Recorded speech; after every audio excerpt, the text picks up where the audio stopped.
आपको बताने वाले क्लास 12 का पॉलिटी चैप्टर नंबर 1 शीत युद्ध का दौर। और ये हमारा पार्ट 2 वीडियो होगा। पार्ट 1 का वीडियो था क्यूबा मिसाइल संकट, वो आपके बिहार बोर्ड एग्जाम में 2 बार 3 बार पूछे गए हैं। और दोस्तों ये 2 मार्क्स में 5 मार्क्स 2 मार्क्स। और आज का टॉपिक है शीत युद्ध यानी कि कोल्ड वॉर, ये भी 2 मार्क्स से 5 मार्क्स जाते हैं। साथ ही दोनों टॉपिक कॉम्पिटिटिव एग्जाम के लिए भी बहुत ज्यादा जरूरी है। तो सबसे पहली बात स्टार्ट करते हैं। फर्स्ट वर्ल्ड वार जो है दोस्तों की मतलब कब हुआ, तो 28 जुलाई 1914 से लेकर 1918 तक ये आपका फर्स्ट वर्ल्ड वार चलता है। फर्स्ट वर्ल्ड वार कारण का जो है तत्कालिक कारण क्या था, तो 28 जून को क्या हुआ था कि आपके आर्चड्यूक फर्डिनेंड की हत्या हो गई थी। ये हत्या कहाँ हुआ था, तो बोस्निया की राजधानी सराजेवो में हुआ था। कहाँ हुआ था, बोस्निया की राजधानी सराजेवो में हुआ था। अब फर्स्ट वर्ल्ड वार में जो है सबसे ज्यादा मतलब एक हिटलर, आपने नाम सुना, नाजीवाद सरकार का पार्टी थी। तो ये बाद में पार्टी बनती है नाजीवाद सरकार की पार्टी हिटलर। तो हिटलर जो थे पहले स्टार्टिंग में चित्रकार बनना चाहते थे, लेकिन बाद में आपके यह है क्या कि मतलब जर्मनी के, और इनका जन्म ऑस्ट्रिया में हुआ था हिटलर का, लेकिन ये जर्मनी के आपके है क्या सेना बन जाते हैं और फर्स्ट वर्ल्ड वार में बहुत ज्यादा तहलका मचाते हैं। ऐसे में इन्हें आयरन आपका है क्या उपाधि दी जाती है, आयरन नाम से। फिर उसके बाद आपका है क्या वर्साई की संधि होती है आपका जून 1919 में 28 जून 1919 को वर्साई की संधि होता है। इस संधि के तहत जर्मनी पर बहुत बड़े कर्ज को लाद दिया जाता है। और इस वर्साई की संधि से जो आपका जर्मन के जो क्या बोलते हैं आर्मी, जो हिटलर है वो इसे अस्वीकार करता है। इस जर्मन के मतलब संधि, वर्साई के संधि को नहीं मानता है, क्योंकि वो सोचता है कि मैं इतने मेहनत से लड़ा तो फिर से वर्ल्ड वार जो है होने चाहिए। तो आगे चलकर उसने मतलब मजदूर संघों में शामिल हो जाता है, फिर मजदूर संघ के नाम को बदल भी देता है। और उसके बाद जो है नाजीवादी पार्टी का निर्माण करता है। और उसका जो एक आर्यों के जैसा एक स्वास्तिक, उसके पार्टी का सिंबल होता है स्वास्तिक चिन्ह। मतलब यह भी आपसे पूछ लिया जाएगा कि नाजीवादी पार्टी का चिन्ह क्या था, तो स्वास्तिक चिन्ह था। ठीक है। और आपका दोस्तों हिटलर जो है बहुत मतलब तहलका मचाता था, बहुत जगह आक्रमण करता है। और आखिरी में जब उसे मतलब लगता है कि मैं संतुष्ट नहीं हूँ, तो जाकर आपका है क्या दोस्तों कि अपनी वाइफ से शादी करता है। और शादी के जस्ट एक दिन बाद क्या होता है, सुसाइड कर लेता है। तो ये थी आपकी मतलब फर्स्ट वर्ल्ड वार के बीच में कहानी। अब सेकेंड वर्ल्ड वार में होता है क्या दोस्तों, सेकेंड वार को देखते हैं। तो सेकेंड वर्ल्ड वार जो होता है 1939 से 1945 तक होता है। कब होता है, 1939 से 1945 तक होता है। अब ये वार जो है मित्र राष्ट्र और ध्रुव राष्ट्र के बीच हुआ था। मित्र राष्ट्र में कौन था, तो मित्र राष्ट्र में अमेरिका, ब्रिटेन, फ्रांस थे। कौन थे, अमेरिका, ब्रिटेन, फ्रांस थे। मित्र राष्ट्र में कौन थे, अमेरिका, ब्रिटेन, फ्रांस। और इसमें सोवियत संघ भी था। पेपर में आपका ऐसे लिखता है किताबों में, मित्र राष्ट्र के अगुवाई कौन कर रहे थे, तो अमेरिका, ब्रिटेन, फ्रांस और सोवियत संघ कर रहा था। और धुरी राष्ट्र के अगुवाई कौन कर रहे थे, तो इटली, जर्मनी, जापान कर रहे थे। कौन कर रहे थे, इटली, जर्मनी, जापान कर रहे थे। तो ये तरह आपकी मतलब इन दोनों में। अब बात करते हैं कि विजय किनकी हुई, तो मित्र राष्ट्रों का विजय हुआ सेकेंड वर्ल्ड वार में। और धुरी राष्ट्र क्या हुआ आपका दोस्तों, हार गया। और धुरी राष्ट्र में ही क्या था, जर्मनी था। और जर्मनी आपका हार गया। इस वजह दोस्तों उसने क्या किया, आपका हिटलर जाकर सुसाइड कर लिया। फिर आगे कोल्ड वार की बात करते हैं। जैसे 1945 में क्या होता है दोस्तों कि मतलब यहाँ पर हर चीज मतलब नहर-तस हो जाती है।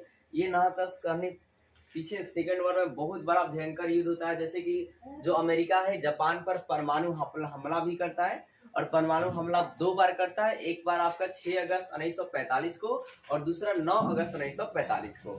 6 अगस्त 1945 को हिरोशिमा पर करता है और 9 अगस्त 1945 को नागासाकी पर करता है आक्रमण। और इसके बाद ही जापान आत्मसमर्पण कर देता है। और इसके बाद जो है युद्ध जो है विराम कर दी जाती है। लेकिन इसके बाद भी जो है कि 2 गुटों में दुनिया महाशक्ति बढ़ गई थी। और इसके लिए आपका हुआ क्या कि 2 गुटों में जब बटा था तो हर किसी को पावर की अपनी अपनी पड़ी थी। अमेरिका चाहता था पूरा पावर मेरे पास हो, और इस तरह दूसरे ओर सोवियत संघ चाहता था पूरा पावर मेरे पास हो। यानी कि इनडायरेक्टली बोलूं तो रूस चाहता था कि पूरा पावर मेरे पास हो। तो ऐसे में अपने पावर को दिखाने के लिए आगे सामने आया। और इसी तरह आपका कोल्ड वार सामने आया। कोल्ड वार का टाइम पीरियड कब से कब है, 1945 से 1991। मैं आपको बता दूं कोल्ड वार एक तरह का युद्ध नहीं बल्कि एक तरह का दिखावा आप बोल सकते हैं। लेकिन कोल्ड वार आपका है क्या बहुत चीजों को बचाया भी है। तो कोल्ड वार कब से कब चला था, 1945 से 1991 तक चला। और देखिए अब हुआ क्या दोस्तों, वैश्विक राजनीतिक मंच पर मतलब वर्ल्ड के राजनीतिक मंच पर 2 महाशक्तियों का उदय हुआ। मतलब 2 पावरफुल आपका है क्या कि देशों का उदय हुआ। एक था आपका यूएसए और यूएसएसआर। तो आपका है क्या 2 महाशक्तियां कौन थी, एक यूएसए था और एक यूएसएसआर। यूएसएसआर था। यूएसए का मतलब होता है यूनाइटेड स्टेट अमेरिका और यूएसएसआर का मतलब है यूनियन सोवियत सोशलिस्ट रिपब्लिक। और दोस्तों है क्या कि अब बात करते हैं कि ये महाशक्ति बनने का दोनों का था। तो महाशक्ति बनने का क्या दोनों में होड़ लगा हुआ था पूरे कि हम भी पावरफुल है। अमेरिका बोलता था नहीं हम सबसे ज्यादा पावरफुल है, फिर आपका यूएसएसआर बोलता सोवियत संघ बोलता था कि मैं ज्यादा पावरफुल हूँ। मतलब दोनों में होड़ लगी हुई थी ये एक दूसरे के मुकाबले खड़ा होना कोल्ड वार का कारण बन गया। एक दूसरे के मुकाबले क्या हुए खड़ा हुए कि मतलब हम सबसे आगे तो हम सबसे आगे। ऐसे में क्या हुआ कोल्ड वार का कारण जो है बनता है। तो कोल्ड वार कारण का मुख्य कारण यही है कि यूएसए यूएसएसआर के खिलाफ हो गया और यूएसएसआर जो है यूएसए के खिलाफ हो गया। दोनों महाशक्ति के पास परमाणु हथियार थे। दोनों महाशक्ति के पास क्या था बहुत बड़े बड़े परमाणु हथियार थे। इतने परमाणु हथियार थे कि मतलब अगर दुनिया पूरी तबाह हो सकती है। तो क्या दोनों महाशक्ति के पास परमाणु हथियार थे। ऐसे में एक बार क्या हुआ दोस्तों कि मतलब जो अमेरिका ने अपने पावर को एक बार दिखा दिया था सेकेंड वर्ल्ड वॉर में ही कि मेरे पास कितनी पावर है। अमेरिका ने जापान पर परमाणु हमला किया था। तो जो पहला परमाणु हमला किया था लिटिल उसका व्याय नाम दिया था, ठीक है, गुप्त नाम था ये सब लिटिल बॉय। ये भी आपसे पूछा जाएगा कि जो हिरोशिमा पर जो परमाणु बम गिराया गया था उसका नाम क्या था, तो लिटिल बॉय। और वो लिटिल बॉय जो बम था उसकी क्षमता कितनी थी, कैपेसिटी कितनी थी, तो 15 किलो टन था। 15 किलो टन, एक टन मतलब होता है 10 क्विंटल। और दूसरा जो आपका फिल्म है, दूसरा जो आपका नागासाकी को गिराया गया 9 अगस्त को, उसका नाम था फैनमैन। क्या नाम था, फैनमैन। ये कितना टन का था, तो ये थोड़ा और ज्यादा था, 21 किलो टन का था। 21 किलो टन का था। एक टन कितना होता है, 10 क्विंटल होता है। इतनी कैपेसिटी के परमाणु हथियारों को गिराया गया था जिससे जापान में पूरी तहलका मच गई थी। आज भी इसका दुष्परिणाम देखने के लिए मिलता है। और इस आपके परमाणु बम गिराने के बाद अमेरिका का बहुत ज्यादा आलोचना किया गया। फिर भी अमेरिका अपने पावर को मतलब और मतलब मजबूत दिखाने के लिए मतलब अपने अनेकों प्रकार के हथियार जो है बना रहे। ऐसे में यूएसएसआर भी अनेकों प्रकार का हथियार परमाणु मिसाइल जो है बनाना चालू कर दिया।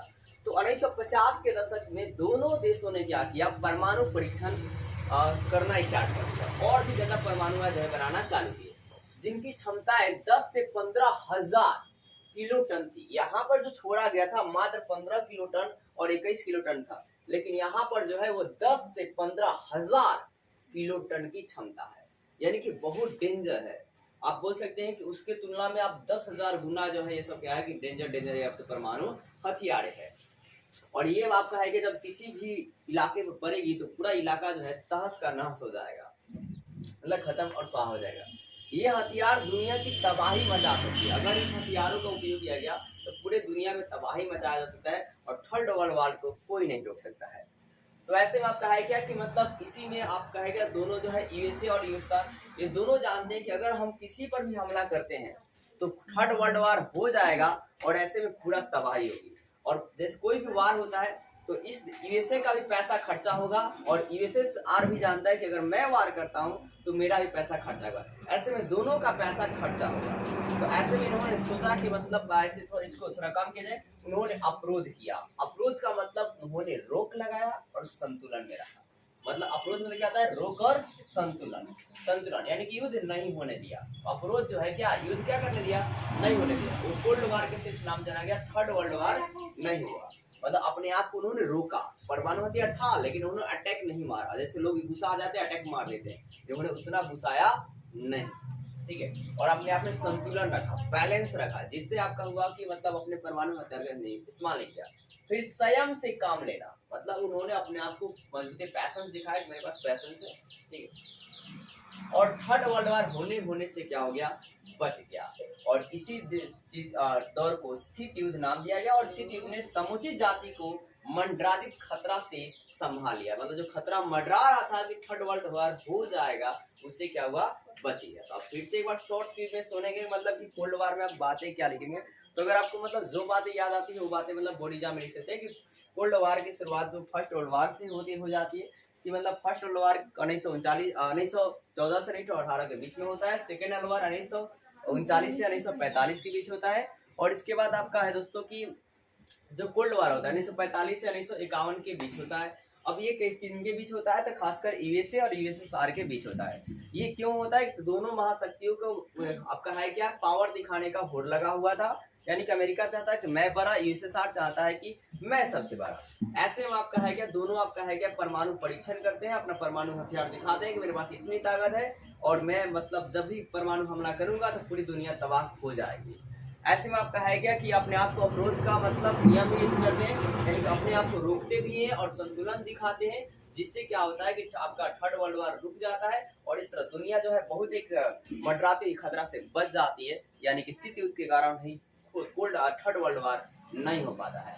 तो वीडियो कैसे लगी कमेंट कर जरूर बताइएगा और वीडियो को लाइक कीजिए और चैनल सब्सक्राइब कीजिए, ज़्यादा से शेयर कीजिए।